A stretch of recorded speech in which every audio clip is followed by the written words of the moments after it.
Bismillahirrahmanirrahim. Assalamualaikum warahmatullahi wabarakatuh. Senang sekali bisa menjumpai para pemirsa ya di channel Donditan dan juga Geraha Mualaf Jakarta. Alhamdulillahirrabbilalamin. Wassalatu wassalamu ala rasulillah. Semoga para pemirsa juga dalam keadaan sehat walafiat. Amin ya rabbal alamin. Nah, pada malam hari ini saya mau ngopi-ngopi dan ngobrol-ngobrol ya dengan seorang mualaf yang sudah cukup lama sebenarnya. Sebutannya sebenarnya sudah bukan mualaf lagi ya, tapi karena apa nih?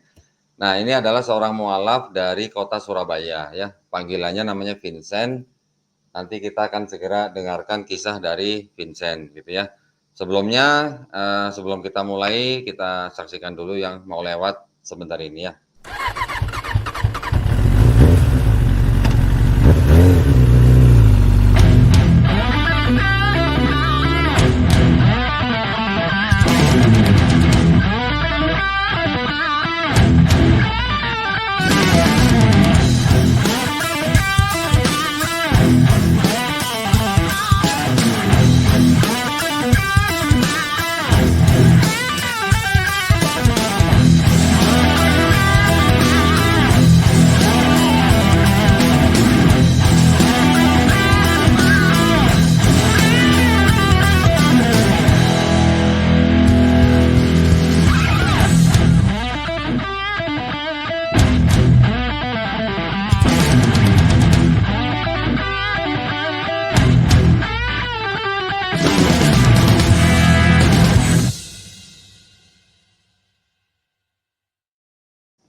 Assalamualaikum warahmatullahi wabarakatuh, Vincent. Waalaikumsalam warahmatullahi wabarakatuh. Ko Dondi. Vincent sehat ya? Alhamdulillah sehat kok.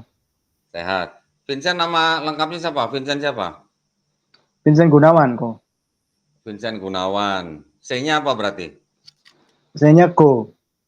C-nya Ko. Opa itu dari Ko papa ya? Ko ya dari papa. Dari mama? Dari mama Tan. Sama kayak Koko. Oh, sama-sama setan berarti sama saya. Vincent di Surabaya nih ya? Ya kok. Di daerah mana, Vincent? Saya di pusatnya kok Genteng. Oh, Genteng. Oh, oke. Ya. Nggak jauh. Genteng ya. Apa namanya? Vincent bersyahadat tahun berapa tadi? 2015 bulan Desember akhir. 2015 Desember ya, akhir ya berarti ya. Ya. Dulunya gereja apa, Vincent? Dulunya saya pertama kali SD itu disekolahkan Kristen sama mama saya. Kemudian gerejanya ikut sekolah minggu di GKI Pregolan Bunder Surabaya. Kemudian masuk sekitar SMA, saya ada kayak les pelajaran matematika, fisika, kimia. Saya ditarik oleh guru saya masuk ke GPPS itu, GPPS Kasuari pertama.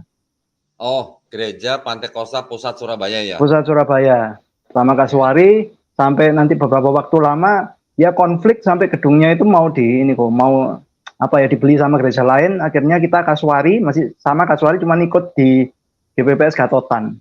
Itu sampai terakhir saya setelah keluar dari situ, masih di situ kayaknya sampai sekarang. Oh gitu, oh gerejanya jadi nggak jadi dibeli sama gereja lain? Jadi dibeli, jadi kita pindah lokasi, tapi namanya masih Kasuari, cuman ikut gedungnya GPPS Gatotan. Tapi kayaknya kita nganggapnya namanya masih GPPS Kasuari.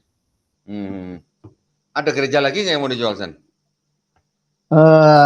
Ya. Udah lama saya nggak itu, kurang tahu ya. Kalau ada bilang-bilang saya ya. Iya. Saya ngertinya lihat Kodondi di tempatnya Cing Abdel kan, beli gereja gitu. Oh, Cing Abdel. Saya nonton sampai iya, situ terus kemudian baru langsung ke YouTube-nya Kodondi, ya nonton video-video Kodondi. Alhamdulillah ya, jadi apa namanya, Vincent ini menghubungi saya lewat Instagram, ngobrol-ngobrol, wah ternyata luar biasa. Vincent ini ternyata juga nulis buku ya, Vincent ya? Lebih ke membukukan dari ini sih, Alkitab aja sih, ayat-ayatnya. Ya. Guru ya, saya menganggap bahwa mereka yang berceramah di YouTube itu adalah ya guru-guru saya lah mungkin. Yang sehingga pintu hidayah terbuka kepada saya mungkin dari mereka ya. Oke, jadi yang ditulis sama Vincent itu sekarang udah jadi e-book ya? Ya, kurang lebih. Mau Cuman dibagikan ya katanya ya? kayaknya sih masih perlu dilanjutin lagi, cuman ya gitulah. Masih Oh, ya ya. masih Coba sedikit coba itu coba, teman. saya lihat sebentar ya, saya lihat sebentar ya, saya lagi buka nih ya. Oke. Nanti kita bisa bagikan ya e-book-nya ke para pemirsa, Bisa e-book dari siapa nih, apa, ini berapa halaman ini? 150. Wah, ini mah udah bisa jadi buku ini, Vincent. Kayaknya masih Oh, iya iya. tetap aja kurang, kadang-kadang dibaca lagi tetap kayak kurang, entah bahasanya mungkin kadang ada yang kurang bahasa Indonesia yang baik dan yang benar, kadang merasa seperti itu kalau dibaca ulang kadang ya. Iya iya iya iya. Ya tapi insya Allah kan nanti bisa diperbaikin kan. Oke, nggak apa-apa kalau gitu saya tampilin ya, link download-nya ya. Oke.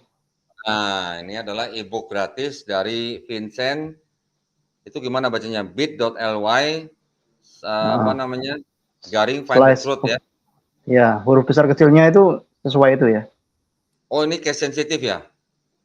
Ya, Oke, F-nya nah besar, kalau enggak T-nya besar, sama sama trutnya yang saya gedein. oke oke, kalau enggak nanti saya tulis aja di komen, di pin supaya teman-teman yang mau download bisa Oke, download ya. Nah, oke. ini nanti para pemirsa bisa download e-book ini 150 halaman. Wah, keren ya. Itu udah bisa dicetak jadi buku dijual itu. Oke, nah jadi tadi yang terakhir berarti di GPPS ya berarti ya, San ya? Ya, ke PPS. Oke.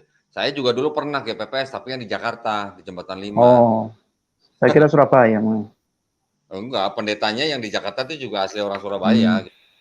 Mereka buka gereja GPPS di Jakarta, di Jembatan 5 ya. Hmm. Oke, sekarang ya kita ngobrol-ngobrol aja nih Vincent nih. Gimana Ya. perjalanan Vincent dari Kristen ke Islam gitu? Mengapa meninggalkan Kristen, mengapa memilih Islam gitu? Boleh San kira-kira cerita San? Nah, ini apa namanya? Lupa ya berapa lama waktu untuk mempelajari kebenaran Alkitab Tauhid ini. Ya, Hmm. mungkin bisa, seingat saya beberapa minggu atau mungkin hanya beberapa bulan. Ya setelah nonton dari YouTube tadi, ada yang dari Dokter Sakit Naik itu untuk yang versi bahasa Inggrisnya. Kalau yang untuk versi bahasa Indonesianya yang kayak almarhum Ustazah siapa namanya, Idiansen atau siapa itu, kayaknya orang Surabaya juga, sama Ibu Haji Irena Handono itu. Dulu awalnya sih lihat-lihat seperti itu, kemudian membuka ini Alkitab yang saya miliki, kemudian ya itulah menemukan kebenaran bahwa ajaran Nabi Isa itu adalah sebenarnya tauhid juga gitu. Iya iya iya iya. Oh, nggak ingat berapa lama gitu? Kurang lebih enggak lama ya, paling maksimal 1 bulan 2 bulan mungkin. Wih, cuma 1 bulan? Kayak kayaknya cepet kok. Dulu itu mungkin ya jauh sebelum sebelum menonton YouTube itu ya mungkin sama temen-temen, tapi enggak juga ya, memang temen-temen dulu di kantor sih memang banyak yang muslim juga, tapi Hmm. ya enggak gitu pengaruh kayaknya ya, cuman karena Hmm. nonton YouTube aja melihat bahwa sebenarnya Yesus ini tidak mati di atas kayu salib, melihat Hmm. bahwa nama Nabi Muhammad ada di perjanjian lama, Yesus meramalkan sang penghibur Nabi Muhammad, ya sudah itu aja, cukup cukup itu saya apa ya, memahami bahwa berarti memang yang ini, sama melihat yang kitab-kitab perjanjian lama yang semua para nabi kalau apa ya, kalau beribadah itu sujud merebahkan diri, kepalanya nempel ke tanah. Dan saya Hmm. merasa bahwa saat ini yang relevan saat ini, yang agama yang sujud sampai ke tanah cuman Islam aja sih. Kalau Katolik Hmm. kan paling hanya mentok di sujud tapi kepalanya nggak sampai ke merebahkan diri ke tanah, itu aja sih. Gitu loh. Berlutut kali ya kalau yang Katolik ya? Ya, banyak lah fakta-fakta yang ditemukan itu yang membuat kita yakin bahwa memang agama yang rahmatan lil alamin ini memang agama berikutnya, agama terakhir Islam. Hmm. Oke, nah terus, Vincent setelah mau apa, setelah punya minat untuk masuk Islam terus gimana reaksi orang tuanya? Reaksi orang tuanya ya nggak sampai terlalu ini ya, kayak kalau saya nonton video orang-orang itu sampai ada yang diusir dari rumahnya. Ini sih enggak sih ya, Hmm. cuman mungkin ya bingung aja ya, maksudnya ini mungkin terpengaruh dari teman kantor atau apa, tapi maksudnya mereka nggak sampai terlalu gimana ya, sudah gede ya, pilih sendiri aja. Maksudnya ya kalau menurut kita ini bahwa itu yang benar ya udah ikuti aja. Cuman mungkin dari kakak saya mungkin ya agak sedikit kecewa, cuman ya gimana ya. Ini kakak saya juga sedikit fanatik mungkin ya untuk Hmm. ini Kristen Katoliknya gitu. Itu aja sih. Kakak Tapi laki-laki, kakak perempuan? kakak perempuan, Oh, kakak perempuan. Berapa saudara, Vincent? saya 5. Oh, nomor berapa, Vincent? Saya terakhir 5. Oh, anak bungsu. Iya. Oh, alah, pantesan ya kalau anak bungsu, kakaknya pasti pada ini ya. Ditanya apa sama kakaknya? Tanya apa ya? Ya enggak tanya apa-apa. Paling kakak ya bilang ya gitulah. Pokoknya mereka tetap dengan keyakinan mereka bahwa bahwa apa namanya bahwa keselamatan itu hanya daripada Yesus gitu aja sih. Oke. Kalau saya dulu ditanya sama kakak perempuan saya, cici saya nanya, "Lu Hmm. ngapain masuk Islam?" Kata gitu kan. Saya bilang, "Gua mau ikut Yesus," katanya. Dia bilang, "Ah, selama ini kan kita ikut Yesus." "Enggak, selama ini kita ikut Paulus," begitu. Nah, ya cuman ya hanya apa namanya, komunikasi yang singkat sih. Terus akhirnya dia bilang, "Ya udahlah, sendiri-sendiri aja." Tetapi alhamdulillah berarti orang tuanya Vincent ya bebas-bebas aja ya mau beragama apa ya? Ya bebas-bebas aja sih. Oh, ya ya, alhamdulillah berarti sama dengan keluarga besar saya. Vincent sudah menikah belum? Belum belum. Mau dicariin? Boleh. Oh, boleh. Nah, waktu masuk Islam 2000 berapa tadi? 2015 ya? 2015. Dari Seingat saya Desember kan? Rabu, tapi seingat saya Rabu 23 Desember, cuman di sertifikat 22 Selasa berarti. Oh oh beberapa hari sebelum Natal ya berarti ya? Ya. Ya. Kok nggak pas hari Natalnya ya sekalian? Eh, kantor libur kayaknya. Waktu itu kan Oh, kantor saksinya sama libur. anak-anak kantor di masih dekat kantor Oh situ. oh saksinya anak-anak kantor. Iya. Sadatnya di mana dulu? Pokoknya masjid Dharma Husada Utara itu yang deket-deketnya Indomaret Kaliwaren. Di sana ada Masjid Ar-Rahman apa namanya. Oke oke oke. Di Dapat kantor situ ada sertifikatnya? dulu. Dapat sertifikat? Dapat, dapat, dapat, dapat. Dapat ya? Alhamdulillah. Terus, sebelum syahadat apa sesudah syahadat sunatnya? Sunatnya sudah lama kayaknya waktu saya masih SMP kali ya. Jadi Oh, waktu masih Kristen udah sunat? jauh sebelum mengenal Islam ya itulah jauh sebelum mengenal ilmu tauhid yang dari Alkitab itu sih. Oh alah, Sudah berarti memang udah dan kita waktu Kristen memang sudah sunat, mm-mm. SMP ya? Kita nggak Disunatin sama ngerti orang tua soal atau mau sendiri tuh? sama orang tua, kita nggak ngerti soal perjanjian sunat antara kita dengan Allah itu kita nggak paham sampai kita nemu akhirnya itu di Oh perjanjian lama gitu. seperti itu. Oh, nggak tahu waktu itu kenapa orang tuanya nyunatin Vincent? Tahunya dulu ya kesehatan aja orang tua kan kalau kalau ngomong Oh, seperti itu pasti ya. oke. Bukan ikut sunat massal ya, bukan ya? Enggak di mana rumah sakit atau mana dulu. Iya iya iya iya. SD apa Oke, SMP nah gitu. Saya masih kecil. oke. Nah, terus kalau gitu setelah setelah apa namanya, masuk Islam berarti nggak ada kesulitan sama sekali dong ya sama orang tua ya? Nggak ada, aman. Mhm. Terus proses belajar Islamnya sendiri, belajar syariat-syariatnya, sholat, puasa, zakat itu gimana? Sama teman-teman sih di kantor kan ada musola sih. Nggak lama, Hmm, nggak sampai seminggu aja. Sama lihat-lihat YouTube paling sebentar terus sudah bisa sih. Paling ya mmm. surat-surat pendek dulu kan awalnya. Oh, iya iya iya iya iya iya. Wah, berarti alhamdulillah ya, berarti tidak semua orang, terutama dari etnis Cina yang masuk Islam itu bermasalah dengan keluarganya, tidak semua berarti ya? Iya, enggak. Alhamdulillah berarti Vincent ini salah satu contoh, apa namanya, warga negara Indonesia yang boleh dibilang etnis Cina masuk Islam pun dengan keluarga tidak ada masalah ya. Berarti Ya, orang tuanya Vincent boleh diacungi jempol, keren gitu ya. Artinya setiap warga negara kan diberi hak penuh oleh negara kan, untuk ya, memeluk dan menjalankan agama dan kepercayaannya masing-masing, dijamin oleh Undang-Undang Dasar 1945 pasal 29. Berarti kalau ada orang tua yang melarang anaknya memilih dan memeluk agama dan kepercayaan masing-masing, orang tua itu malah melanggar Undang-Undang Dasar 1945 gitu ya. Nah, memang banyak orang tua yang selalu menginginkan anaknya ikut agama yang dianut oleh orang tua. saya ngomong begini nih bukan hanya untuk orang yang Kristen masuk Islam aja. Orang Islam yang mau masuk Kristen pun juga buat saya tidak ada masalah. Ada beberapa orang Ya. tua yang beberapa kali datang ke tempat saya, anaknya murtad, sudah dinasehati nggak bisa, dikasih apa namanya masukan juga nggak bisa, ya sudah saya juga bilang sama ibunya nggak apa-apa bu, biarin aja udah, lepasin aja. Memang dijamin sama undang-undang, jadi kita nggak boleh melarang. Kita sebagai orang tua nggak boleh melarang gitu ya. Nah, Vincent berarti dulu memang banyak dibantu oleh teman-teman kantor ya, Vincent ya? Ya, setelah masuk Islam sih paling saya dikasih buku apa belajar sholat gitu sama teman-teman. Ada yang ngasih sajadah juga, ada yang ngasih sarung juga. Udah Oh sih ya gitu. beberapa teman aja sih, karena teman-teman di kantor kan memang muslim semua sih kayaknya. Hmm, hmm, hmm. Nah kalau gitu kita sekarang pengen lihat ngintip ya, ngintip bukunya yang ditulis sama Vincent boleh ya? Boleh? Nah ini saya bukain di apa namanya? Sebentar ya, sebentar di ini.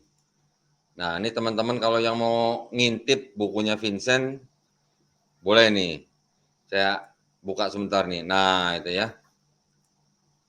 Ini waduh, ini kok ini amat colorful banget ini covernya. Oh ini kata Ya, pengantar ya. mungkin bisa diganti. Ya, ya, ya, ya. Nah, ini ada kira-kira berapa? 150 halaman tuh ya di bawah ya. Ya, kurang lebih. Oke, ini bagian-bagiannya apa nih? Ada hukum wajib sunat bagi lelaki versus ajaran Paulus versi Alkitab. Waduh. Kemudian apa lagi nih di bawahnya? Hukum haram memakan babi versi Alkitab. Tuh, Imamat 11:7 ya. Yesaya 6:5-4. Terus apa lagi nih? Weh, kok sampai ada gambar babinya ini? Ada Kok ya itu keterangan-keterangannya. faktanya ya? Hmm. Daging babi, rumahnya cacing pita, kantung urin babi sering bocor, babi nggak punya leher, babi hewan paling rakus, babi hewan paling jorok, DNA babi mirip manusia, daging babi sulit dicerna manusia, babi merupakan carrier virus flu babi, daging babi penyebab utama kanker anus dan kolon. Waduh, banyak bener ini. Nah, ini jika diharamkan untuk apa sebenarnya babi diciptakan? Nah, boleh teman-teman nanti baca ya di buku yang ditulis oleh Vincent ini. Ini ada hukum haram minum alkohol versi Alkitab. Hukum Taurat dan ajaran Paulus versi Alkitab. Hukum wajib apa nih? Memakai hijab dan pakaian syar'i jilbab bagi wanita dan cara berpakaian laki-laki versi Alkitab. Wes, sampai ini ya. Oh, panjang bener ini. Menutup aurat sesuai syariah. Ada ayat-ayat Qur'annya tuh ya. Apalagi nih, tata cara ibadah yang benar versi Alkitab. Sholat sujud, waduh. Apalagi nih, panjang bener ya. Puasa wajib Banyak. versi Alkitab. Waduh. Oke, nanti teman-teman bisa buka ya linknya, bisa download. Alhamdulillah gratis dari Vincent ya. Jadi Vincent ini ceritanya mau berbagi amal jariah. Siapa yang mau download, mau baca, silahkan. Buat siapa saja. Insya Allah nanti mendapat hidayah. Ya gitu ya Vincent ya. Ya, Oke, jadi ada pengalaman-pengalaman unik nggak Vincent waktu apa namanya waktu baru-baru menjadi Muslim? pengalaman ini kayak apa misalnya? Ya, Hmm. misalnya pada waktu sholat gimana, pada waktu sholat berjamaah gimana misalnya? Enggak sih, cuman merasa bahwa sholat baca surat pendek yang sama terus nggak apa-apa atau enggak gitu aja sih. Dalam hati perasaan gitu aja sih. Oh gitu. Jadi, Pengalaman unik mungkin sholat Jumat pertama masih masih belum ngerti sih bacaannya hmm, apa, itu aja sih mungkin. hmm, waktu apa Jumatan pertama ya kan teman tinggal ngikutin aja apa Iya yang ngikutin ya. aja tapi nggak tahu bacanya apa gitu. Oke, tapi setiap Jumat kan alhamdulillah sholat Jumat ya. Iya. Nah, selain misalnya apa kalau lagi perjalanan keluar kota atau bagaimana atau keluar negeri misalnya itu sholatnya gimana gitu-gitu gimana? Nggak ada masalah? Nggak ada sih, jarang Nggak juga ada. ya perlu keluar-keluar gitu. Oh ya, alhamdulillah. Kebanyakannya di Berarti sini. ya berarti bisa dikatakan ini Islamnya Vincent ini termasuk Islam yang buat Vincent ini yang istilahnya dimudahkan gitulah ya. Iya. Belajarnya nggak ada masalah, mempraktekkan juga nggak masalah, terus kemudian juga tidak banyak apa namanya tidak banyak kesulitan gitu lah ya pada waktu menjadi Muslim. Berarti Vincent ini kan memang banyak belajar berarti kalau begitu ya. Gini, kalau kisah saya dulu zaman sekolah minggu itu malah kayaknya saya sudah meras. Saya nggak tahu ya kalau kalau adanya agama Islam atau enggak, tapi waktu sekolah minggu ini kayaknya perasaannya kayak datang dan pergi gitu. Jadi kayak kayak ya cuma datang kayak rutinitas saja gitu. Jadi merasa bahwa ada sesuatu apa ya, pokoknya kayak semacam rutinitas saja. Cuman kebetulan suka ke perpustakaan gereja ya baca-baca buku yang ada gambar-gambarnya nabi-nabi gitu. Itu aja sih dulu. Kayaknya merasa bahwa kok ya gitu aja lah, rutinitas aja lah. Jadi menurut saya setelah masuk ke Islam ini kayaknya kebenaran berarti memang dulu ini nggak menemukan sesuatu. Sama lah sama ketika waktu di GPPS pun ketika sampai awalnya jadi LCD yang bagian ngatur-ngatur LCD musik, kemudian perlahan-lahan jadi singer, menemani worship leader, masuk ke pengurusan di bagian apa ini remaja, bagian ya pembina remaja lah. Tetap masih kurang menemukan sesuatu sampai akhirnya belajar YouTube itu kemudian nggak lama masuk masuk ke Islam itu. Oh gitu ya. Nah waktu waktu Vincent masuk Islam itu dari pihak gereja nggak ada menghubungi Vincent atau gimana gitu? Ada sih ya sempat ke rumah tapi ya gimana ya. Ya akhirnya mereka ya mau gimana lagi gitu mungkin ya. Mungkin perasaan, Oke. perasaan mereka gitu mungkin. Nggak dikasih ayat-ayat nih kamu harusnya baca ini gitu. Enggak. Enggak kayaknya kan karena setiap kali kalau saya ke gereja ya ayat-ayat yang dikeluarkan itu ya saya tahu sendiri ya Yohanes yang umum-umum Yohanes 14 ayat 6 apa semacam-macam Oh, itulah. udah apal Dan gitu ya. ayat-ayat yang kayak di Yeremia yang mengatakan dari awal sekarang sampai akhirnya tidak ada Tuhan lain selain aku, tidak ada juru selamat selain aku. Itu mereka nggak pernah mengeluarkan hal yang seperti itu. Hmm. Yang imamat 11 ayat 7 itu jarang dibaca gitu ya, nggak dibaca ya. Jarang ya. Itu kan kalau kita lihat yang tulisan babi aja itu hanya di terjemahan lama. Kalau cuman barunya sudah babi hutan kan, sudah Babi ganti kan. hutan ya. Iya. Sama saya juga bingung kenapa ya, Yesus ini ada rupanya gitu. Sedangkan kita di perjanjian lama kejadian atau mana itu Allahnya bilang kepada Nabi Musa bahwa tidak ada seorang pun yang dapat melihat rupanya Allah. Karena kalau Iya, yang melihat akan mati gitu. Itu aja iya. sih. Sama saya menemukan di Ulangan kalau nggak salah.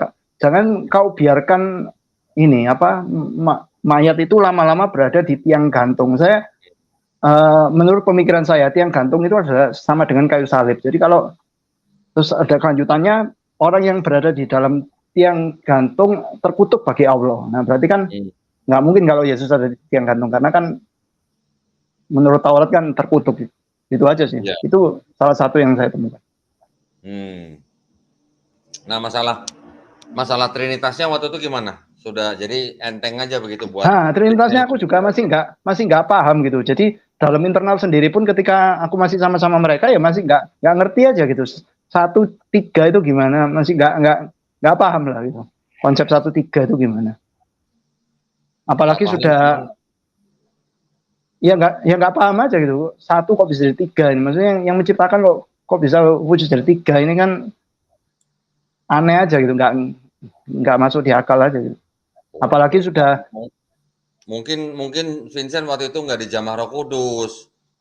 Nah, ngomong-ngomong soal Roh Kudus, dulu pernah waktu saya ikut retreat kayaknya terakhir atau keberapa gitu ya, itu kayak ada semua jemaat dikumpulkan jadi satu gitu. Kita Oh, berdoa, waktu itu ada yang tugas entah pendetanya atau siapanya pokoknya yang bertugas malam itu kayak mendoakan jemaat-jemaatnya, terus kita semua ini kayak keluar itu loh bahasa roh itu yang oh, pokoknya aneh lah menurut saya. Nah itu Itu pun saya juga nggak merasakan ada apa-apa saat itu gitu.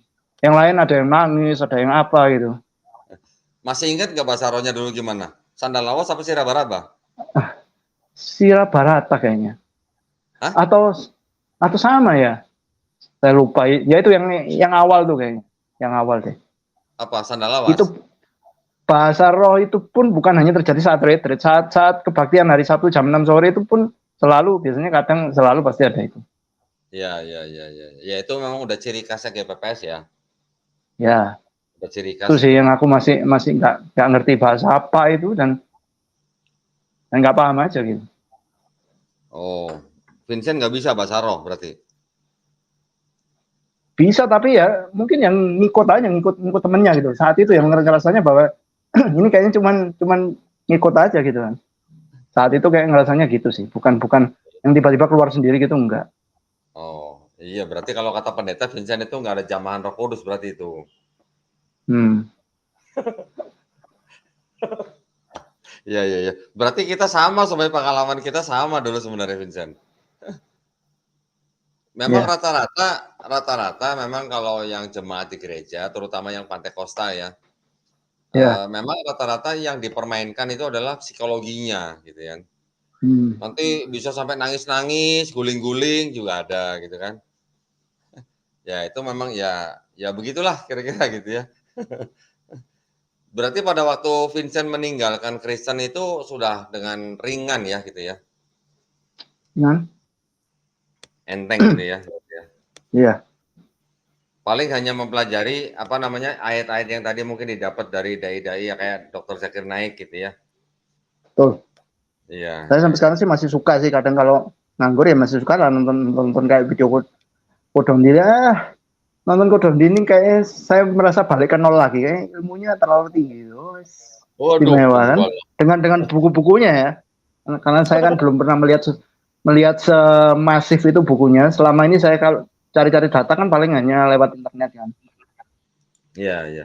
Nah, cuman masalahnya tuh gini, saya tuh nggak terbiasa monolog gitu ya, nggak terbiasa ngomong sendiri gitu saya.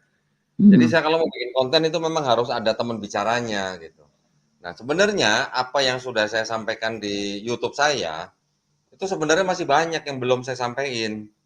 Nah, Cuman karena ya itu, karena kadang-kadang nggak ada teman bicara, saya nggak biasa monolog, jadi ya sampai sekarang masih belum saya sampaikan di YouTube gitu. Nah, paling-paling ya saya masukin ke dalam file PowerPoint, saya bikin folder khusus, ini apa, materi-materi yang belum saya sampaikan, nanti suatu saat kalau ada teman bicara baru saya sampaikan, gitu. Masih banyak Vincent, ya, di dalam teologi, di dalam kritik teks, itu masih banyak, di dalam sejarah pun juga masih banyak. Belum lagi tentang bapak-bapak gereja. Jadi ya begitulah kita namanya kita sekarang sedang apa ya, sedang bukan kita mau menjelek-jelekan agama lama ya, bukan. Tapi masalahnya ini adalah sesuatu yang akademis gitu. Sesuatu yang ilmiah, yang ada sumber dokumennya, yang bisa dicek, yang semua orang bisa beli gitu. betul. Jadi kalau cuma mau jelek-jelekin ngapain mesti pakai buku-buku kan gitu kan. Kalau mau jelek-jelekin mah tinggal ngomong aja depan kamera gitu. Tapi saya nggak mau Kita hanya begitu kan. Memang kita kita nggak hanya boleh. menempatkan Yesus Kristus pada posisi yang sebenarnya gitu, bukan. Kita kan Ya, sebagai Islam kan wajib mengimani kan. Itu. ya betul. Kan di Quran kita juga diperintahkan kita tidak boleh mencaci atau memaki sesembahan orang lain, ya kan? Nanti kalau kita memaki, nanti mereka juga akan memaki Allah Subhanahu wa taala tanpa pengetahuan. Nah, itu yang saya nggak mau. Nah, makanya sebisa mungkin apa yang saya sampaikan adalah ada sumber dokumennya supaya saya nggak dituntut gitu atau saya nggak dilaporin gitu. Nah, kalau mau laporin saya silakan ya tinggal tuntut aja yang bikin buku itu siapa gitu aja. Gitu sih ya sebenarnya ya. Tapi Betul. ya alhamdulillah berarti Vincent ini enak banget ya jadi mualafnya ya nggak pakai diusir-usir, nggak pakai dibuang-buang gitu ya berarti ya. Ya. Ada yang sampai disekap-sekap loh. Ada yang sampai disekap nggak boleh keluar, dia nggak boleh masuk kerja. Ada yang begitu. Kalau yang itu Belum saya lama baru tahu sih kemarin. dari kodong nih. Belum lama minggu kemarin ada yang begitu. Ya mau nggak mau saya harus bantu, walaupun cuma lewat telepon gitu ya. Dia dikasih ayat sama pendetanya, saya kasih ayat, balasannya apa gitu. Ya ini kan namanya bagian dari dakwah, ya sudah kita jalanin aja gitu. Siapa? Kalau Vincent sendiri belajar Islamnya sudah sampai mana? Gimana maksudnya? Maksudnya masuk pesantren apa enggak? Oh, enggak. Oh, enggak. Oke. Enggak. Apa sekarang kegiatannya Vincent apa? Pekerjaannya apa? Masih di kantor Kerjanya yang itu lama itu? enggak, sudah lama kan itu. Sekarang jualan online aja di Tokopedia tadi kan. Oh, jual online di Tokopedia. Iya, Jualan apa, Sen? jualan ini apa Blu-ray disc original ya untuk Oh, kolektor-kolektor film. Blu-ray disc Blue Film. original. Blu-ray disc original. Oh, Film-film Blu-ray. bioskop-bioskop itu loh. Ya, film-film bioskop itu. Saya dengarnya Blue Film tadi. Oh, bukan. Bukan ya? Itu Oh, disknya masih ada ya? Untuk diwarnai Blu-ray biru. masih ada ya? Masih. Yang Masih main ada ya? physical media masih ya. Oh, gitu. Itu Vincent import sendiri atau gimana? Atau ada yang jual di sini? Dulu sih sempat impor sendiri. Hmm. Kemudian akhirnya nitip nitip teman-teman aja sih. Karena Oke. harganya ya harganya lebih murah. Ya, nitip temen aja. Kalau datangnya Oh, sendiri kadang jatuhnya lebih mahal kan. sekarang berapa satu film gitu?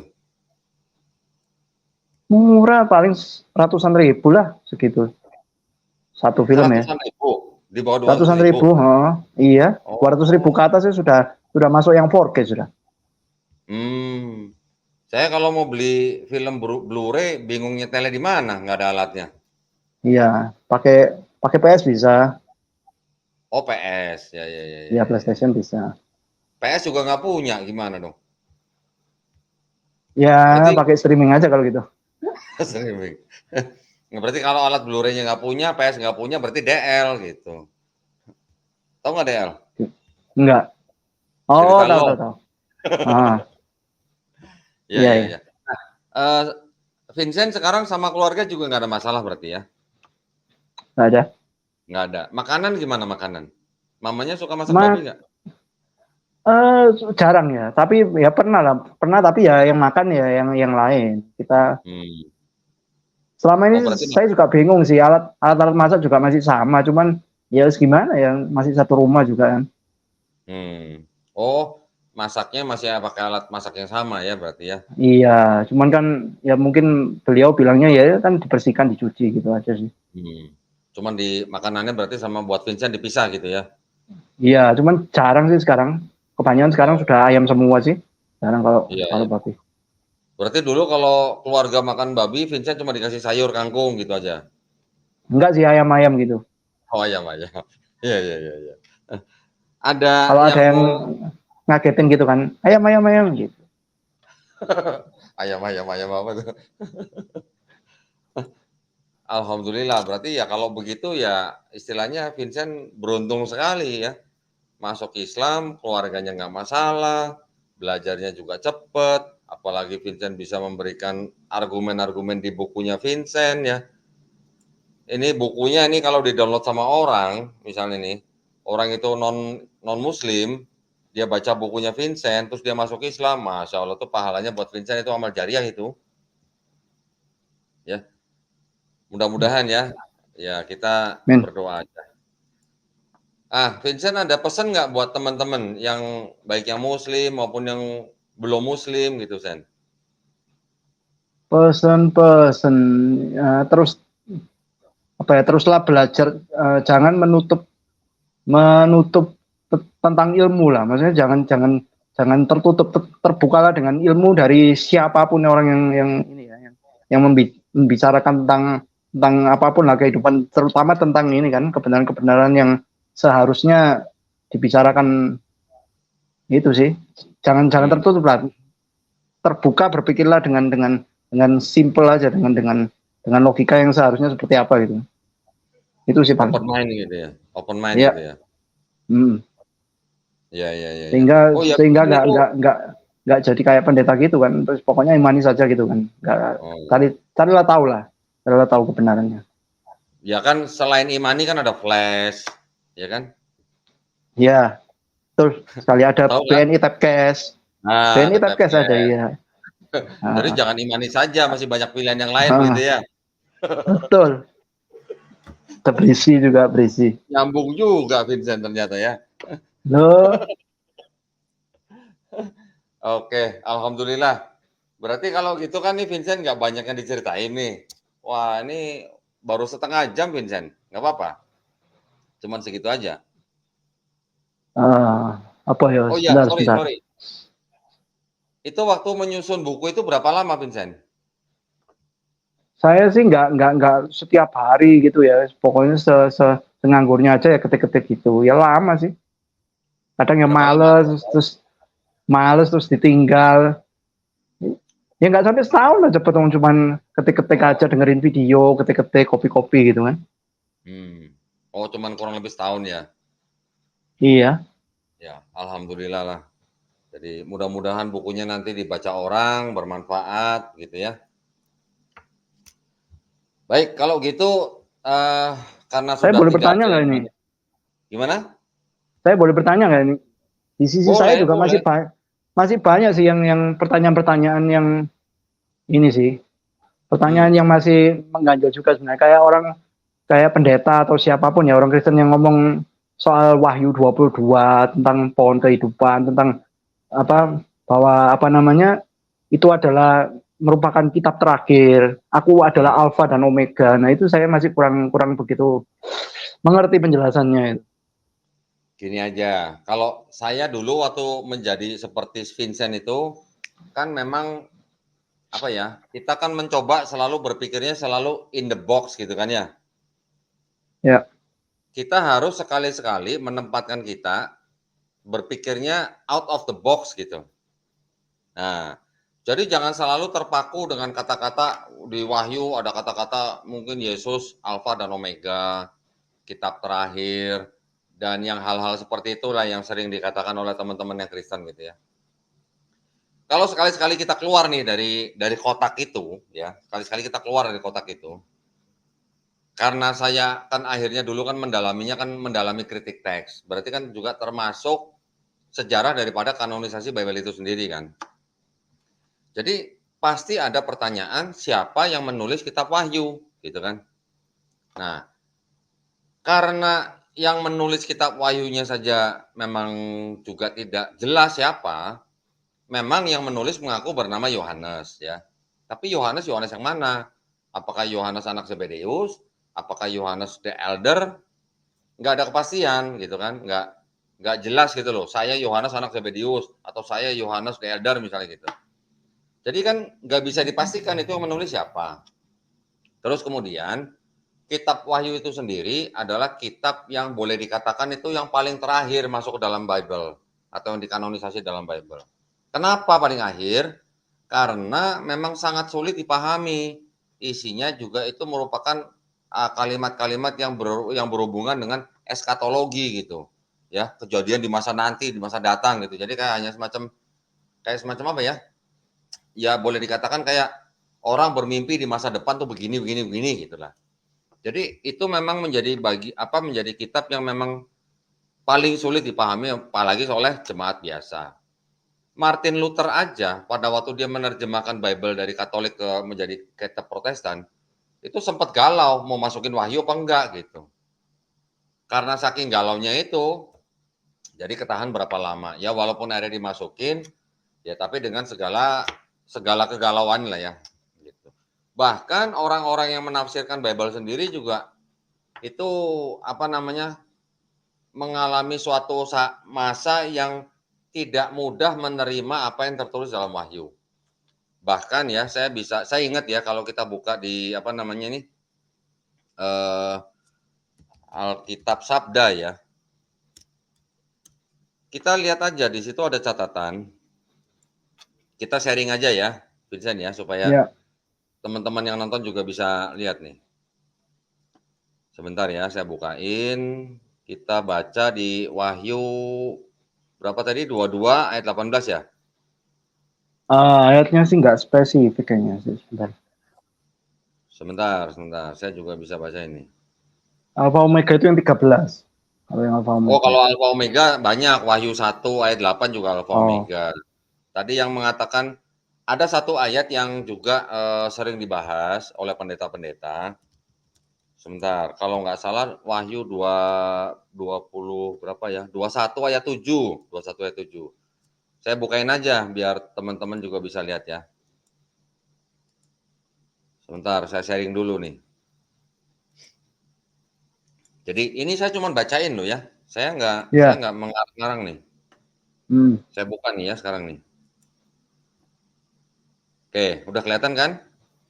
Belum ya, sebentar. Belum. Ini saya buka dulu. Nah, ini ya. Wahyu 21 ayat 7. Wahyu 21 ayat 7. Ini kan di sini ada Oke. versi paralel ya, di tab ini kan Ah, ada tafsiran atau ya. catatan, ada Hmm. analisa kata, ada ITL draft. Ini Ya. versi-versi misalnya dari terjemahan baru, AYT, terjemahan lama, Bahasa Ya. Indonesia Sehari-Hari, Hmm. TSI dan sebagainya. Betul. Terus ini ada leksikon nih, namanya leksikon yang angka-angka ini nih. Ini nanti bisa dicek kata Hmm. ini dipakai di ayat mana dan segala macam. Nah, kita buka tafsiran atau catatan nih. Ya. Ya. Catatan ini terus kita buka di ND nih. Ini yang sudah pernah saya baca ya, sudah pernah saya catat ya. Hmm. Ini ayatnya kan begini. Barang siapa menang, ia akan memperoleh semuanya ini dan aku akan menjadi Allahnya dan ia akan menjadi anakku. Nah, Ya. beberapa pendeta menganggap bahwa yang mengatakan ini adalah Yesus gitu kan. Jadi Yesus mengaku sebagai Allah diambil dari Wahyu 21 ayat 7 gitu. Kita lihat nih di ND ya, tafsir yang tadi ND nih. Ya. Corak khas karangan ini kata pengantar kan, dalam ayat pertama mengenai isinya karangan ini disebut Wahyu Yesus Kristus, selanjutnya diterangkan bahwa Wahyu ini disampaikan dengan perantaraan seorang malaikat kepada penulis yang menamakan diri Yohanes maksudnya Yohanes ya. Penulis Ya. mendapat penglihatan malaikat memberi penjelasan mengenai arti dan maksudnya, judul yang sudah kebaca nggak tulisannya? Kebaca Kebaca. ya? Ya. Saya gedein dikit lah. Nah, oke ini pengantarnya, sebagai istilah dan seterusnya. Saya ingat di sini nanti ini ada kalimat apa ya, kayak semacam pada waktu nah ini, siapa sebenarnya Yohanes penulis itu gitu ya. Ya. 1,5 abad lamanya tidak ada kesangsian bahwa penulis Yohanes itu adalah Rasul Yohanes atau Yohanes anak Zebedeus. Pada Ya. pertengahan abad ketiga barulah Dionysius, namanya susah amat sini. Hmm. Dionysius, uskup Alexandria, mengemukakan pendapatnya bahwa tidak mungkin Rasul Yohanes pengarang wahyu ini. Sebab cara berpikir dan gaya bahasanya terlalu berbeda dengan cara berpikir dan gaya bahasa Injil keempat dan surat-surat Rasul itu. Tuh ya, ini yang Ya. ngomong bukan saya loh. Saya cuma Ya. bacain. Lain dari itu, ada pula yang menyangkal Rasul Yohanes adalah pengarangnya. Sebab di dalam buku ini terdapat ucapan-ucapan dan dalil-dalil yang salah ditafsirkan dan salah digunakan untuk menganjurkan ajaran-ajaran palsu mazhab-mazhab tertentu. Sejak masa itu, kesangsian bahwa Rasul Yohanes betul pengarang wahyu ini dikemukakan berulang kali. Nah, ya kan? Ini aja dari kalangan Kristen sendiri aja ada pertentangan yang nulis Yohanes anak Zebedeus atau bukan gitu. Ya kan? Ya. Saya nggak usah bacain semua lah ya. Nanti siapa? Vincent atau para penonton bisa baca sendiri ya. Terus ada beberapa poin lagi yang saya mau tunjukkan bahwa ternyata kalimat barang siapa menang ia akan memperoleh semua ini dan aku akan menjadi Allahnya dan ia akan menjadi anakku. Ini ternyata mengutip dari Imamat 26 ayat 12.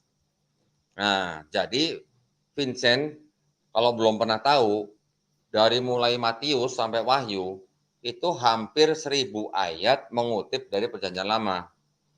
Ya, tepatnya kurang lebih 937 ayat. Jadi sebenarnya kalau kita bisa cek atau kita bisa tanya, sebenarnya penulis-penulis PB itu sebenarnya terinspirasi oleh Roh Kudus atau terinspirasi oleh Perjanjian Lama gitu.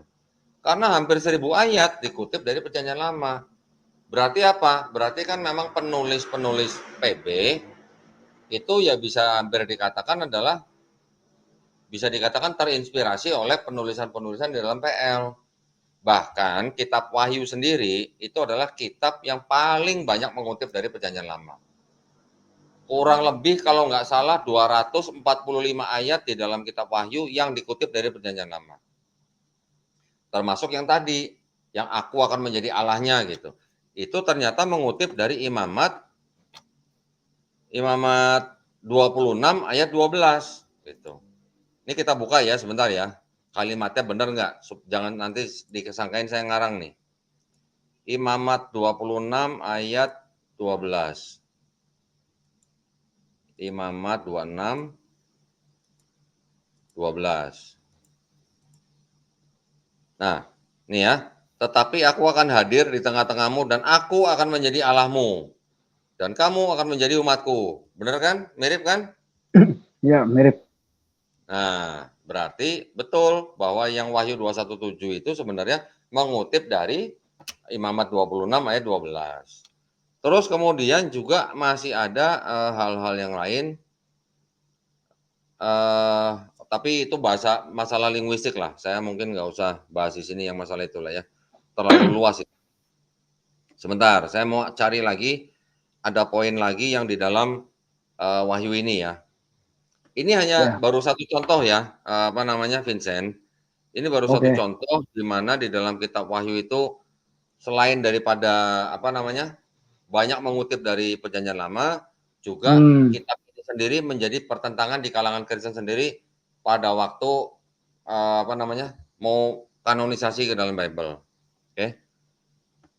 Oke, ya, sekarang kita jujur sih, kembali dulu ke Wahyu. Nanti ada ya jujur beberapa sih, yang saya tunjukkan lagi hmm, nih.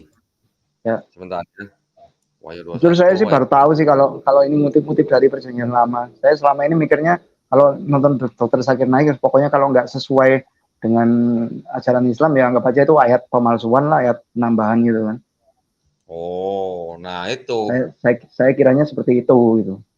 Kan Ya, ngertinya jadi pokoknya kalau Yesus ngajarin tauhid, Nabi Muhammad itu.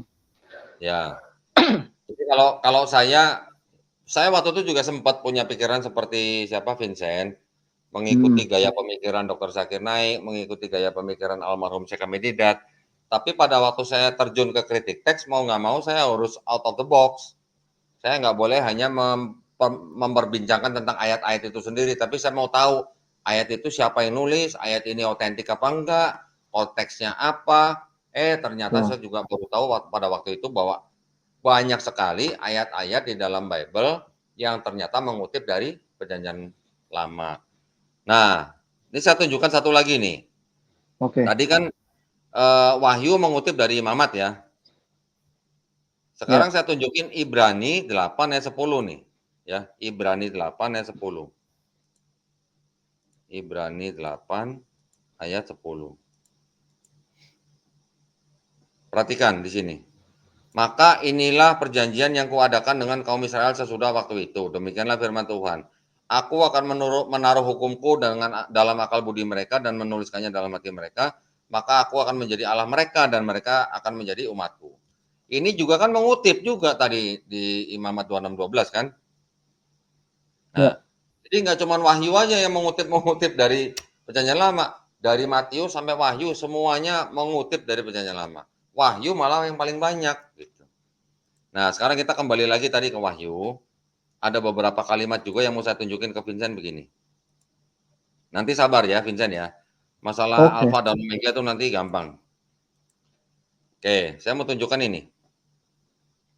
Karangan ini sangat mirip dengan tulisan-tulisan para nabi Perjanjian Lama, terutama Yesekiel dan ketiga nabi terakhir, Zakaria, Joel, dan Daniel. Yang nubuat-nubuatnya paling bersifat apokalipsis. Nah, apokalipsis itu tadi kurang lebih yang membicarakan tentang masa depan, gitu ya. Terus ada lagi ini, bahasa nubuat-nubuat para nabi biasanya samar-samar. Yohanes tidak luput, malah ia sengaja meniru dan mengambil alih bahasa nabi-nabi lama itu dan khususnya mereka yang tulisannya sangat bergaya apokalipsis itu. Jadi gimana? Ini kan hanya semacam kayak apa ya? Orang yang meniru gaya bahasa di Perjanjian Lama. Jadi bisa dikatakan Wahyu ini ya dengan jujur ini ya hanya karya sastra gitu. Ya. Oke.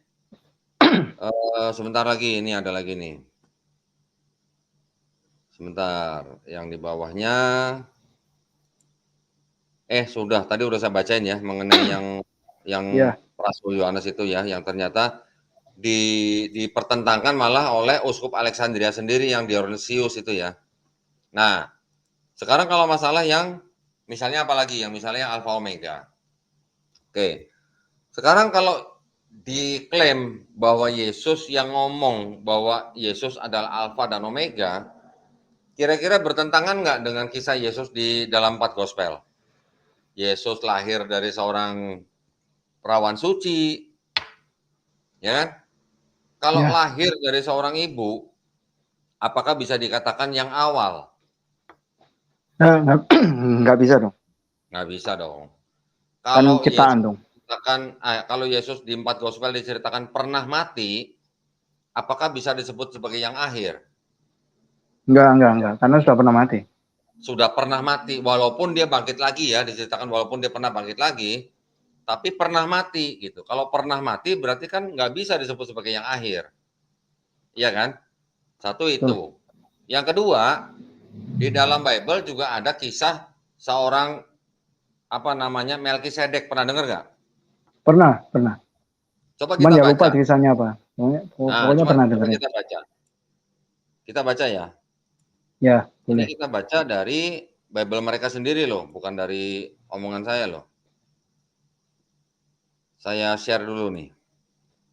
Sebentar ya.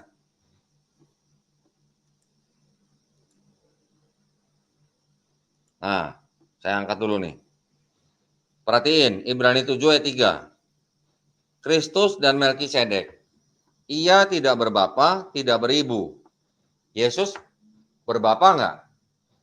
Oke, enggak lah. Itu Enggak. kan orang Enggak. tua angkat lah, atau orang tua adopsi lah ya. Yesus Hmm. beribu enggak? 1000 ya. Beribu, Maria. Tidak bersilsilah, sedangkan Yesus bersilsilah enggak? Bersilsilah. Kan kita bisa Bersilsilah lihat di enggak ya? Matius Enggak ya? 1, ayat 1 sampai 16 itu silsilah Yesus. Panjang sekali Oh. kan sampai Abraham, dari Abraham sampai Yesus. Di Oh iya Lukas ya. 3 kita bisa lihat silsilah Yesus bahkan sampai Adam. Yesus Hmm. bersilsilah, Melkisedek tidak bersilsilah. Yang mana yang kira-kira lebih pantas disebut sebagai yang akhir, yang awal dan yang akhir, ya kan? Betul. Melkisedek di sini dikatakan harinya tidak berawal, hidupnya tidak berkesudahan. Yesus pernah lahir, Yesus pernah mati. Terus yang lebih pantas disebut awal dan akhir bukannya Melkisedek kalau begini. Iya, Nah, betul. memang di dalam tradisi Kristen, Kristen mencoba menyamakan Yesus dengan Melkisedek. Nah, ada kalau nggak salah memang yang menyebutkan begitu gitu. Tetapi kalau kita mau fair-fairan seperti ini, ya sudah, lebih pantas mana yang disebut awal dan akhir, Yesus atau Melkisedek gitu. Sebenarnya kalau kita mau mau apa namanya, melihat atau dengan kacamata yang tadi saya bilang di out of the box, yang menyebut dirinya alfa dan omega itu sebenarnya ya Bapa sendiri gitu. Ya, Ya. memang bahasanya memang kadang-kadang nanti ya ada yang mengatakan memang Yesus. Tetapi ya gimana ya, entah itu otentik atau tidak kita nggak tahu, tapi ada ayat yang dianggap bahwa itu yang berfirman adalah Allah atau Bapa, tetapi di ayat lain ada yang dikatakan Yesus gitu. Tetapi daripada kita mempertentangkan ini firman Bapa atau firman Yesus, ya sudah, lebih pantas mana? Yesus atau Melkisedek yang disebut awal dan akhir kalau keadaannya begini, ciri-cirinya begini. Itu aja. Kira-kira jawab nggak? Ya, jawab. Alhamdulillah. Ada pertanyaan lagi? Ada banyak lah. Supaya para pemirsa ini tercerahkan gitu. Kalau kita yang udah tahu kan ya udahlah ya, kita udah ngerti kan ya. Hmm. Ini nama Muhammad di itu yang Kidung Agung itu Song of Solomon di bahasa versi Ibraninya. Bikelov Oke, Muhammad Dim. Nah, itu coba diterangkan ke para pemirsa nih yang mungkin kepengen oke. ngerti lah bener atau enggak ada. Ya, kalau yang masalah Kidung Agung 5 ayat 16, yang dikatakan sebagai Muhammadim dianggap sebagai nama Nabi Muhammad SAW, saya di sini agak berbeda, ya. agak Oke. berbeda dengan teman-teman apologet muslim yang lain. Oke. Saya tidak menyalahkan Dr. Zakir Naik atau almarhum Syekh Yes. Ahmed Didat atau teman-teman apologet muslim yang lain yang mengklaim bahwa kata Muhammadim di Kidung Agung 5 ayat 16 itu adalah nama daripada Nabi Muhammad SAW. Betul. Saya nggak salahin, tapi saya punya pandangan yang sedikit berbeda. Sekarang gini, kita sama-sama buka aja ya ini ya. Saya tampilkan di sini ya, saya tampilkan di sini. Oke. Bentar.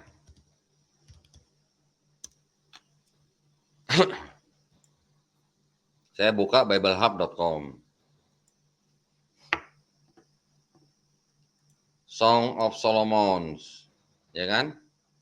Ya. 5:16.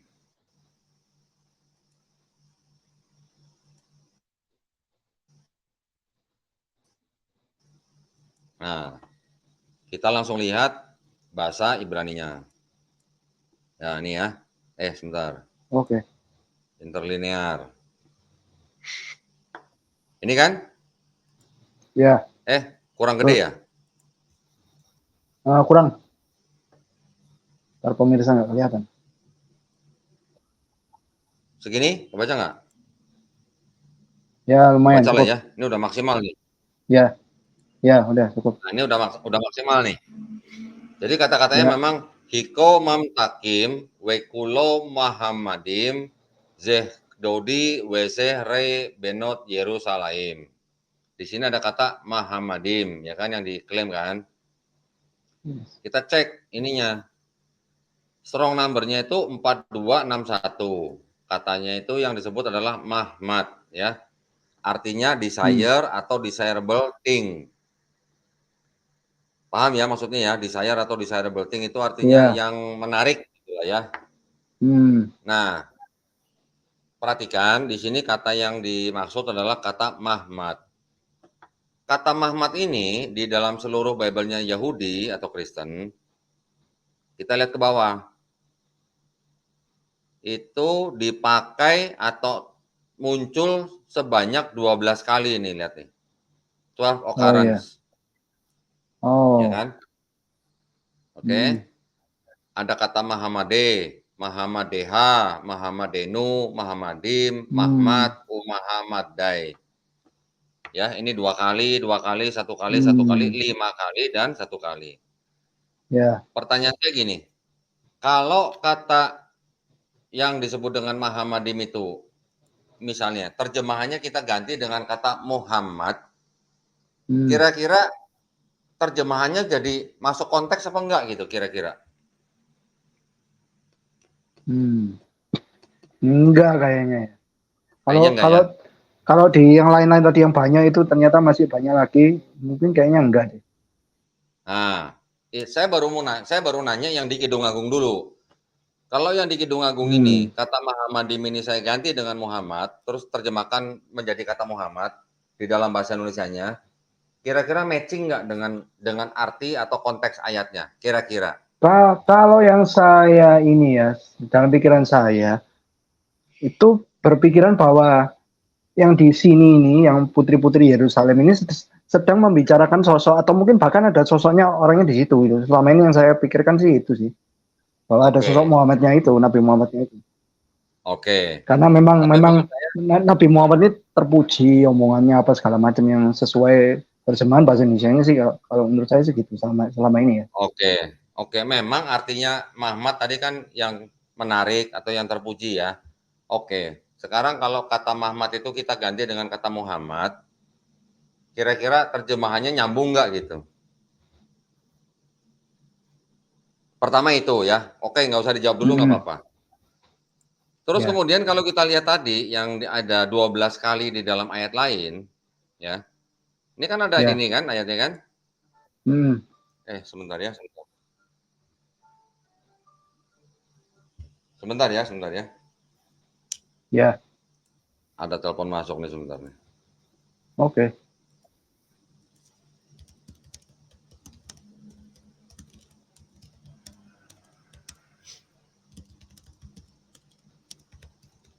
Oke, sekarang kita buka lagi.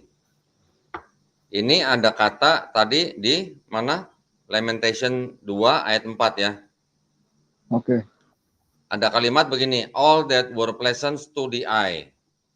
Kita buka aja ayatnya. Lamentation 2 ayat 4. Kita lihat dengan interlinear. Atau kita lihat yang inilah, multi lah. Like an enemy, he has strung his bow, his right hand is ready. Like a foe, he has slain all who were pleasing to the eye. He has poured out his wrath like fire on the tent of daughter Zion. Kata pleasing ini, kalau saya ganti dengan Muhammad, kira-kira nyambung nggak? Enggak. Nggak nyambung kan? Iya, Nah, iya. maksud Oh, saya sih cuman gini aja. Gini ini, saya pengen memberikan pernyataan begini. Saya tutup dulu ya. Ini kita baru ngeliat satu contoh aja udah nggak matching kan? ya. Nah, berarti kemungkinan besar yang lain juga nggak matching gitu loh. Kita nggak perlu lihat semua lah ya. Saya tutup dulu. Saya mau kasih pernyataan begini. Kalau Al-Quran itu yang berhak menafsirkan siapa? Menurut Vincent. Berhak menafsirkan ya ahli-ahli lah. Apa ya? Ahli-ahli tafsir orang Islam ya? Iya, iya. Bukan ahli-ahli tafsir orang Kristen kan? Oh, bukan. Berarti yang berhak menafsirkan Quran adalah ahli-ahli tafsir Islam, betul ya? Betul. Setuju ya? Ya, setuju. Kita nggak mau kan Quran kita ditafsirkan oleh orang non-Islam, kita nggak mau kan? Ya. Ya. Berarti kalau begitu Bible-nya orang Yahudi yang berhak menafsirkan siapa? Apakah kita? Enggak. Ya orang Yahudi. Orang Yahudi. Yang berhak menafsirkan Bible-nya orang Kristen siapa? Ya orang Kristen. Ya. Saya punya nih buku tafsir Kristen nih, 12 buku nih. Saya pakai juga untuk apologetika juga saya pakai, tapi bukan berarti saya mau merubah tafsir mereka, enggak. Jadi yang berhak menafsirkan Quran adalah ahli-ahli tafsir umat Islam. Yang berhak menafsirkan Bible Yahudi, ya rabi-rabi Yahudi. Yang berhak menafsirkan Bible Kristen, ya pemuka-pemuka agama Kristen. Sampai sini oke ya? Setuju ya? Oke.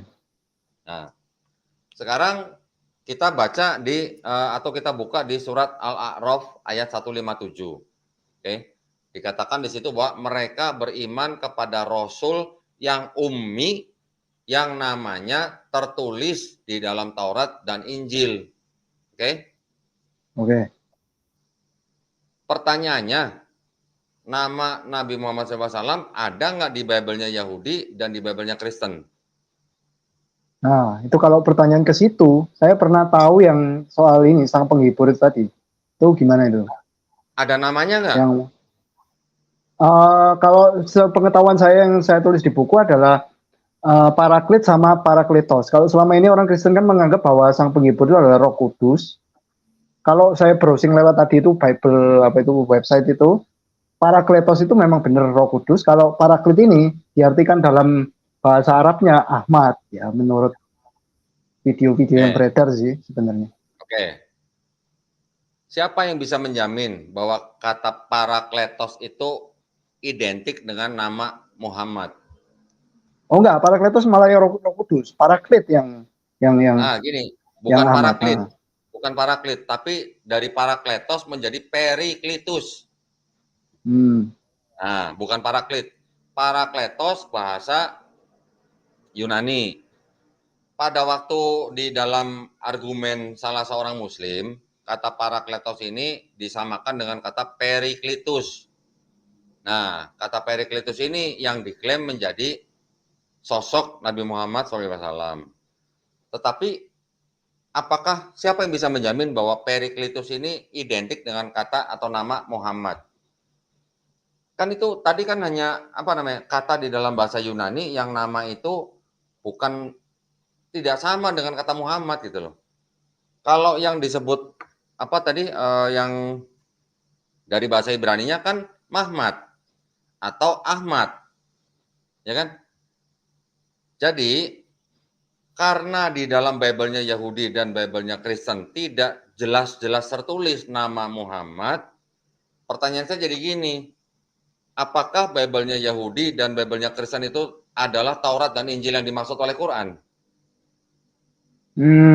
Ya, ya.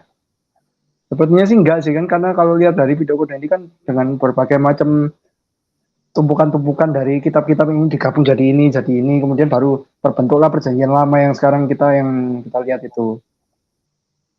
Kalau naskah Betul. kuno sih kayaknya sih itu mungkin Nah, yang jadi awalnya. pertanyaan saya adalah apakah Bible-nya Yahudi dan Bible-nya Kristen itu Taurat dan Injil yang dimaksud oleh Quran? Vincent setuju dengan yang iya atau bukan?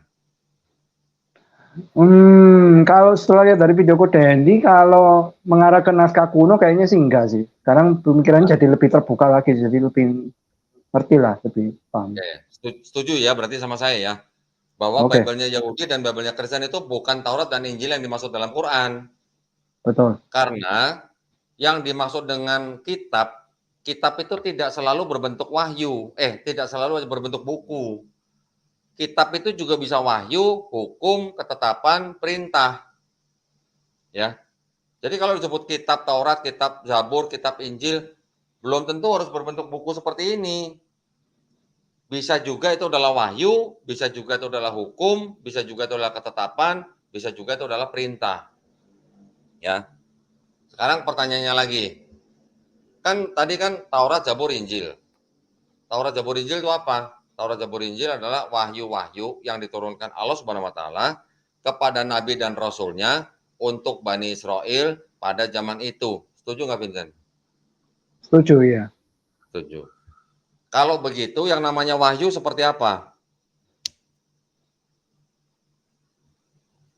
Wahyu itu seperti apa? Yang mana? Wahyu. Ah. Yang namanya wahyu itu seperti apa? Kalau menurut saya wahyu itu adalah pesan dari sang penciptanya untuk para nabi-nabinya sih pada masanya sih.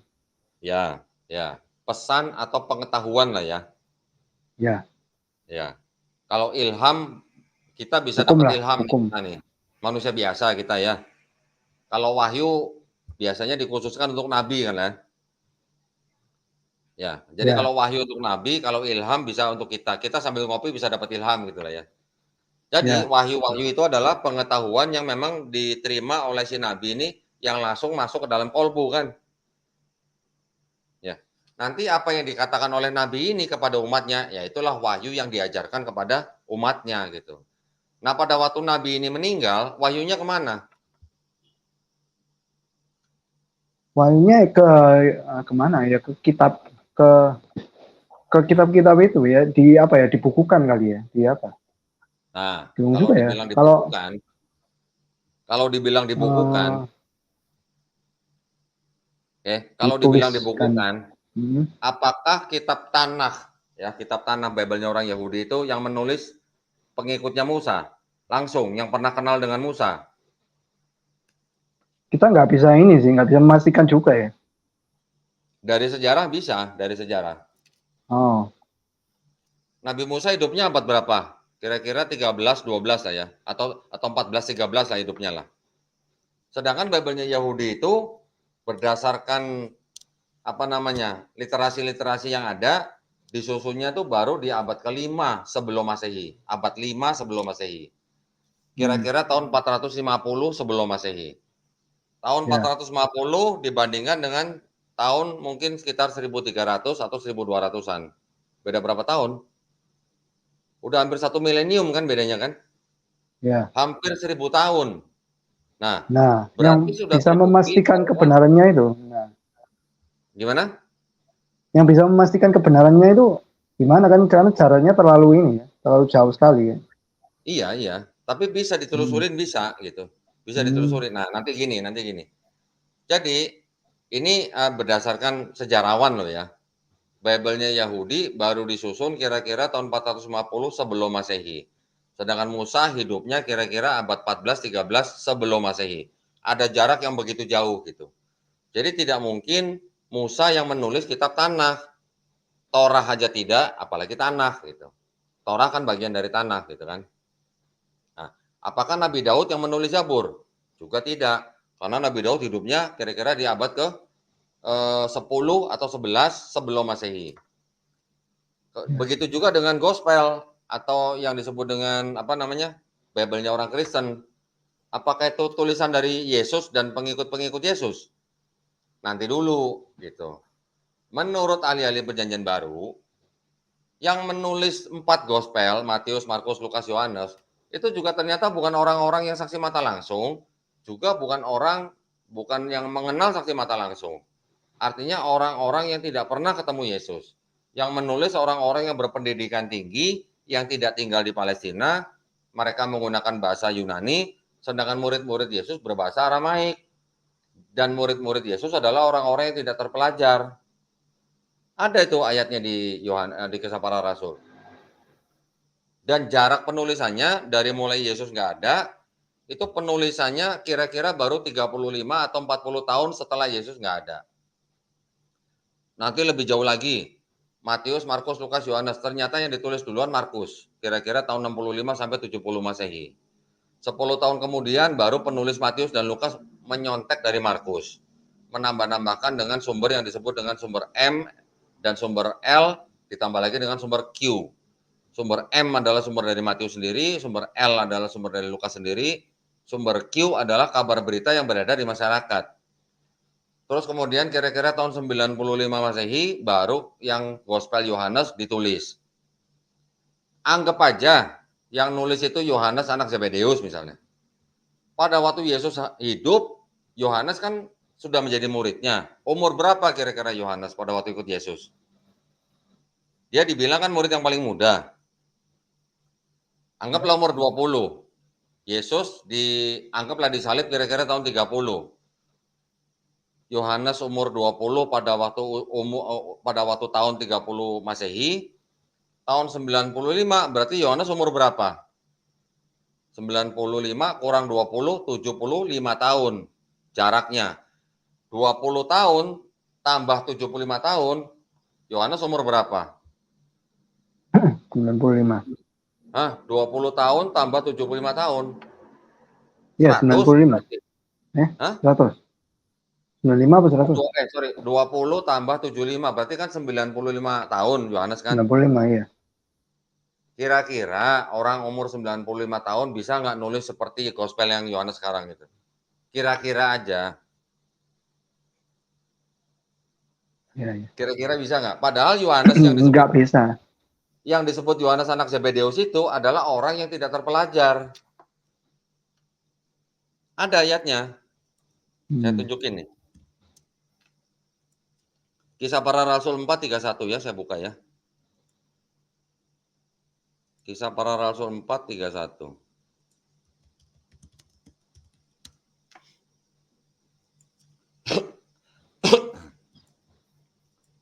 Kisah 4:31.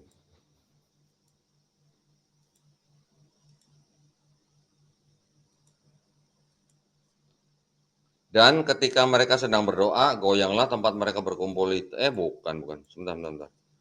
4:13 kok 4:31 sih ah. Ketika sidang itu melihat keberanian Petrus dan Yohanes dan mengetahui bahwa keduanya orang biasa yang tidak terpelajar. Kelihatan kan? Ya. Bicaranya Aramaik, tidak terpelajar, bisa menulis kitab pada usia 95 tahun dalam bahasa Yunani. Kira-kira masuk akal nggak? Enggak. Nah, ya sudah.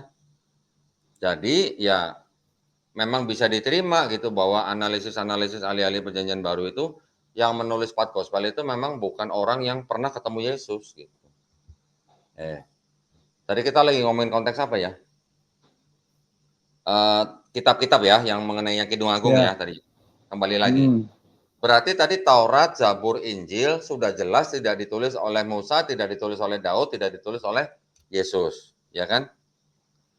Berarti apa yang kita sekarang bisa pegang, kita sekarang bisa beli, Bible-nya Yahudi dan Bible-nya Kristen, kan berarti itu bukan Taurat dan Zabur dan Injil yang dimaksud dalam Quran. Betul nggak?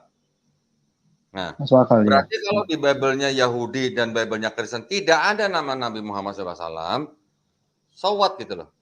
Ya memang bukan Taurat dan Injil yang dimaksud Quran gitu maksud saya. Oh. Oke. Paham ya maksudnya ya? Ya. Nah, Tetapi gini, jadi maksud saya, karena kita tidak boleh menafsirkan kitab suci orang, ya kita tidak boleh klaim dong, ya kan? Kita tidak boleh klaim ini pasti buat Nabi Muhammad SAW. Jangan klaim Oh, gitu, gitu maksud saya. Tetapi kalau mau bicara indikasi, masih bisa indikasi bahwa di ayat-ayat di dalam Bible-nya Yahudi dan Bible-nya Kristen itu masih ada indikasi nubuat untuk Nabi Muhammad SAW. Walaupun tidak secara jelas gitu. Oke. Kalau mau bicara tadi misalnya Parakletos. Orang Kristen kan menganggap Parakletos itu sebagai Roh Kudus, ya. ya kan? Padahal Roh Kudus itu dikatakan tidak akan datang kalau Yesus tidak pergi. Ada kan ayatnya begitu? Betul, betul ada ya. Roh Kudus sudah ada Oke. jauh sebelum Yesus ada. Betul. Oke. Yesus belum pergi, Roh Kudus sudah ada belum? Sudah ada Sudah di ada. apa Sudah itu ada. Zakaria kepenuhan bundanya Roh Kudus. Yohanes. Siapa-siapa gitu saya nggak hafal banyak sih. Ada di Ya, bundanya Yohanes apa gitu-gitu kan. ya. Ya Zakaria kurang lebih ya. kepenuhan Roh Kudus, Elizabeth kepenuhan Betul. Roh Kudus. Ya. Waktu Yesus dibaptis, ya di sungai, Hmm, turun burung merpati itu betul. siapa? Roh Kudus, Roh betul. Kudus. Berarti Yesus belum pergi, Roh Kudus sudah ada kan? Ya, Nah, terus pada waktu Yesus mau pergi, ada ayatnya lagi. Yesus mengembuskan kepada murid-muridnya Roh Kudus juga. ya. Pernah baca kan? Pernah ya. Nah, berarti pada waktu Yesus masih di bumi, dia sudah mengembuskan Roh Kudus. Padahal di ayat sebelumnya dikatakan kata Yesus, kalau aku tidak pergi, Parakletos itu tidak akan datang. Ya, Betul? betul. Sedangkan Yesus sendiri itu juga disebut Parakletos. Tahu nggak, Vincent, kalau Yesus itu juga disebut Parakletos? Baru tahu sih kalau yang itu. Saya bukain ayatnya ya. Di 1 Yohanes, kalau nggak salah. 1 Yohanes 2 ayat 1 kalau nggak salah. Nih, saya angkat ya sebentar ya. Perhatikan tuh. Oke. 1 Yohanes 2 ayat 1 ya. Anak-anakku, hal-hal ini kutuliskan kepada kamu supaya kamu jangan berbuat dosa. Namun jika seorang berbuat dosa, kita mempunyai seorang pengantara pada Bapa, yaitu Yesus Kristus yang adil. Lihat ya, di sini ada pengantara kan? Ya, ya, Kita lihat di dalam bahasa teks aslinya. Biblehub.com, First John chapter 2 verse 1. Nah, kita lihat di interlinearnya. Perhatikan. Di sini apa tulisannya? Little children of me, this thing I am writing to you to so that not you might sin, and if anyone should sin, an advocate we have with the Father, Jesus Christ, the righteous one. Di sini ada kata-kata apa nih? Parakleton. Lihat. ya, Ya, betul. Ya, Parakletos. Oke? yes. Berarti Yesus juga Parakletos. Iya kan? Nah, Ya, sekarang kalau Yesus bilang, aku akan minta kepada Bapakku untuk mengirimkan Parakletos yang lain gitu. Cocok nggak kira-kira kalau Parakletos itu Roh Kudus? Terus di ayat lain enggak Yesus sih. bilang, kalau aku tidak Enggak, pergi, Parakletos itu tidak betul. akan datang. Yes. Ya, berarti Roh Kudus bukan? Roh Kudusnya Kan. sudah ada sebelum Yesus pergi. Roh Ya, Kudusnya disembuskan sama Yesus pada waktu Yesus sebelum pergi. Nah, terus ada lagi ciri-ciri seperti ini. Mungkin yang di ayat ini mungkin tidak jelas disebut sebagai Parakletos, tetapi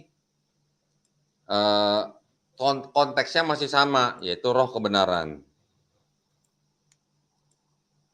Di mana? Di Yohanes 16 ayat 13. Kita lihat. Tetapi apabila ia datang, yaitu roh kebenaran, ia akan memimpin kamu ke dalam seluruh kebenaran. Sebab ia tidak akan berkata-kata dari dirinya sendiri, tetapi segala sesuatu yang didengarnya itulah yang akan dikatakannya, dan ia akan memberitakan kepadamu hal-hal yang akan datang. Kalau orang Kristen bilang Parakletos itu adalah Roh Kudus, ya. Ini di sini dikatakan apa? Sebab ia tidak akan berkata-kata dari dirinya sendiri, tetapi segala sesuatu yang didengarnya itulah yang akan dikatakannya. Betul. Nah, sekarang Versi King, buat orang versi Kristen King, Roh Kudus Tuhan bukan? eh, Tuhan kan, Trinitas kan ya, satu Iya, ini iya, kan. iya. Kan Roh Kudus kan pribadi ketiga daripada Trinitas kan, Tuhan juga kan. Yes, ya. Mosok ya Tuhan tidak akan berkata-kata dari dirinya sendiri, tapi segala sesuatu yang didengar. Oh ya, betul betul, masuk akal. Nah, berarti Segala sesuatu apakah yang ini Roh didengar. Kudus? Bukan, Jadi kalau tiga, versi King James-nya pun pakai he kan, berarti kan ya, orang lah. laki-laki. Ya, laki-laki. Nah, berarti laki-laki kan. Berarti Hmm. siapa laki-laki yang akan datang, yang akan mengatakan segala sesuatu, tapi bukan dari dirinya sendiri, tapi dari yang dia dengar, gitu loh. Jadi ini hanya indikasi, ya, hanya indikasi. Siapa gitu aja. Kita cuma ngajak mikir Hmm. aja, kira-kira siapa gitu. Iya. Paham ya maksud Kalau saya? kalau ya kalau menurut Don itu sebenarnya itu memang harusnya adakah disebutkan dengan jelas namanya nabi terakhir atau memang nggak ada dari sejarah-sejarah itu Oke. Sekarang kita buka supaya aja. maksudnya Sekarang kita buka aja ininya, apa namanya? Ayat Qur'annya. Sebentar ya, sebentar. Bukan ini. Atau Quran Kemenak lah.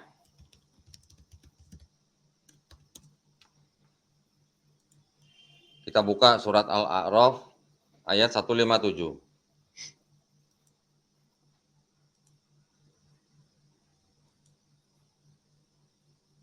Oke, kebaca nggak?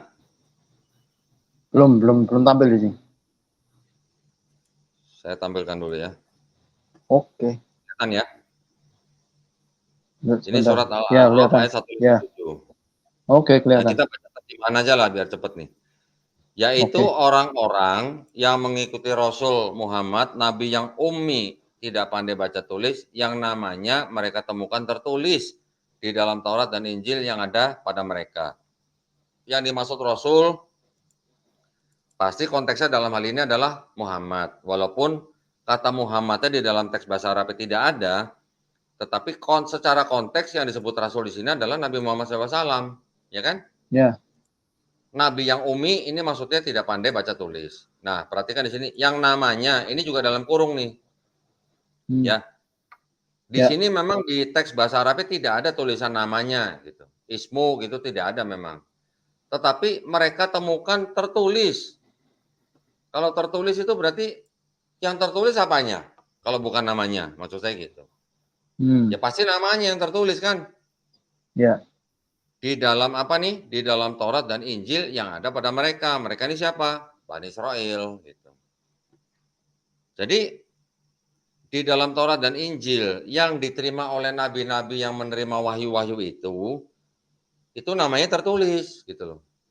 Nah, sedangkan di dalam Bible-nya Yahudi dan Bible-nya Kristen ada nggak nama Nabi Muhammad SAW?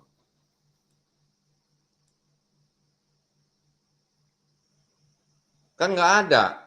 Nggak adanya tuh bisa karena sudah disamarkan, sudah Ya. dihapus, sudah Hmm. dirubah, sudah dihilangkan, bisa aja begitu gitu loh.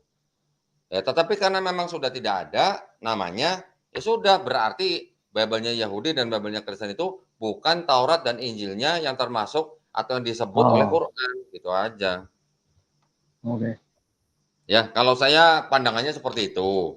Mungkin berbeda Ya. dengan pandangan-pandangan apologet muslim yang lain. Saya tidak Oke. saya tidak menyalahkan, tapi pandangan saya itu. Jadi pertanyaan saya hanya ini, apakah Bible-nya Yahudi dan Bible-nya Kristen itu adalah Taurat dan Injil yang dimaksud Quran? Kalau jawabannya bukan, ya buat apa kita ngejar-ngejar ada nama di dalam kitab mereka gitu loh. Ya, ya. Kalau saya sih habis dari pemikiran yang sesederhana ini mikirnya ya itu tadi. Berarti kalau yang dimaksud Quran, eh, Taurat, Injil dan lain sebagainya itu menurut saya dari penjelasan singkat itu harusnya dari naskah aslinya bukan yang sudah dirumuskan, dirubah-rubah menjadi yang sekarang ini kalau menurut saya ya, Ya, setelah dengar oke lah. penjelasannya. Mungkin ya, mungkin anggap aja mungkin pengikutan Nabi Musa menulis Taurat, anggap aja mungkin lah. Pengikutan Nabi Isa menulis Injil, anggap aja seperti itulah ya. Ya, Tetapi itu kan juga sudah tidak ada semuanya. sudah nggak ada ya. Nah, yang kita pegang sekarang ini kan sudah disusun yang tadi saya bilang 450 Betul. Masehi, sudah diterjemahkan ke bahasa Yunani tahun 270 sebelum Masehi. Kemudian perjanjian barunya ditulis dari mulai pertengahan abad pertama sampai abad kedua Masehi. Yang di kanonnya nanti di abad keempat Masehi gitu kan. Itu kan semuanya kan memang sudah yang tulisan yang jauh hari belakangan gitu loh. Bukan yang benar-benar diterima oleh Nabi dan Rasulnya gitu. Gitu aja ya. Ya. Oke, sudah 1,5 jam. Kan nggak berasa kan jadinya kan? Iya. Ya, ada lagi yang mau disampaikan, Vincent sebelum kita tutup? Apa lagi ya? Susah mikirnya, nggak ada sih mungkin ya. Tapi nanti kalau begitu kita selesai, biasanya tiba-tiba muncul aja pertanyaan lagi. Nanti gini, nanti dicatat dulu kalau misalnya ada pertanyaan-pertanyaan apa, nah nanti WA dulu, nanti kalau misalnya memang saya anggap bagus untuk diangkat, kita stream lihat lagi gitu. Oke, siap. Ya. Oke, terima kasih banyak ya Vincent ya. Makasih ya, Ko. Sama-sama, Mudah-mudahan Ko. Allah Subhanahu wa taala melindungi kita dan merahmati kita semua ya. Amin ya rabbal alamin. Buat para pemirsa juga terima kasih banyak atas perhatiannya. Semoga percakapan saya dengan Vincent ini membawa manfaat ya, dan juga untuk para pemirsa yang ingin membantu perjuangan dakwah kami bisa mengirimkan ke BSI nomor 11118899888 atas nama YPM At-Tauhid Jakarta, mohon maaf ya. Atas nama YPM At-Tauhid Jakarta. Mudah-mudahan partisipasi para pemirsa diterima di sisi Allah Subhanahu wa taala sebagai amal jariah. Amin ya rabbal alamin. Baik, sekali lagi terima kasih Vincent. Mudah-mudahan kita semuanya istiqomah ya. Yap. Dan husnul khotimah. Akhir kata, wabillahi taufiq wal hidayah. Wassalamualaikum warahmatullahi wabarakatuh.